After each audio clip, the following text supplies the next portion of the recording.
ভারতে অবৈধভাবে বসবাসকারী বাংলাদেশি সন্দেহে ধরপাকড় শুরু হওয়ার পর থেকে বাংলাদেশে পুশব্যাক করে দেওয়ার বেশ কয়েকটি ঘটনা সামনে এসেছে।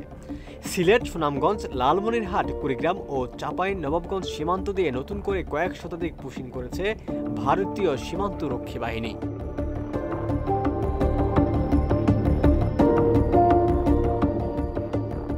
সীমান্তে পুশব্যাক বা পুশ ইন আসলে এমন একটা পদ্ধতি যেখানে ধরা পড়া ব্যক্তিদের সীমান্তে নিয়ে গিয়ে অন্য দেশের সীমান্তে ঠেলে দেওয়া হয়ে থাকে।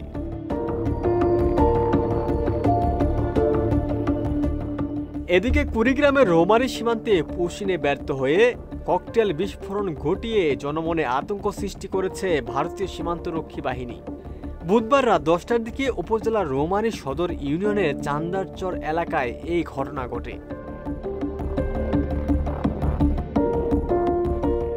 স্থানীয়রা জানান, বুধবার রাতে চান্দারচর সীমান্তের কাছে ভারতের আসাম রাজ্যের শাহপাড়া বিওপি ক্যাম্পে বেশ কিছু মানুষ ও কয়েকটি গাড়ির জটলা দেখতে পায় এলাকাবাসী। খবর পেয়ে এলাকাবাসী ও বিজিবির সতর্কতার কারণে পুশ ইনে ব্যর্থ হয় বিএসএফ। এ সময় ভারতের ভূখণ্ডে একটি বিকট শব্দ হয়।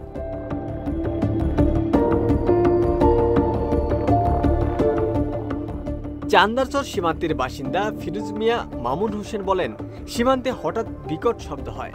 ঘর থেকে বের হয়ে দেখি সাদা ধোঁয়া উঠছে। গ্রামের লোকজন ছুটে এসে সীমান্তে জড়ো হয়েছিল।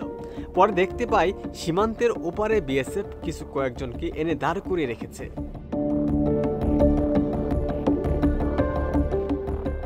জামালপুর ব্যাটালিয়নের বিজিবির সহকারী পরিচালক শামসুল হক বলেন, ককটেল বিস্ফোরণের ঘটনা আমাদের জানা নেই।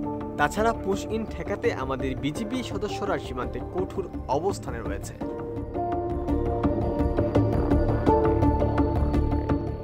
এর আগে গত মঙ্গলবার ভোর রাত 4টার দিকে রৌমারী উপজেলার বড়াইবাড়ির সীমান্তে নোম্যান্স ল্যান্ডে 14 ভারতীয় নাগরিককে পুশ ইন করে বিএসএফ।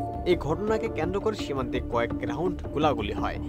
পরে বাংলাদেশের আকাশে ড্রোন উড়িয়ে ভীতিকর পরিস্থিতি সৃষ্টি করে বিএসএফ। সেই থেকে রৌমারী সীমান্তে টান টান উত্তেজনা বিরাজ করছে বলে জানায় স্থানীয়রা। ওমর ফারুক, ঢাকা প্রকাশ।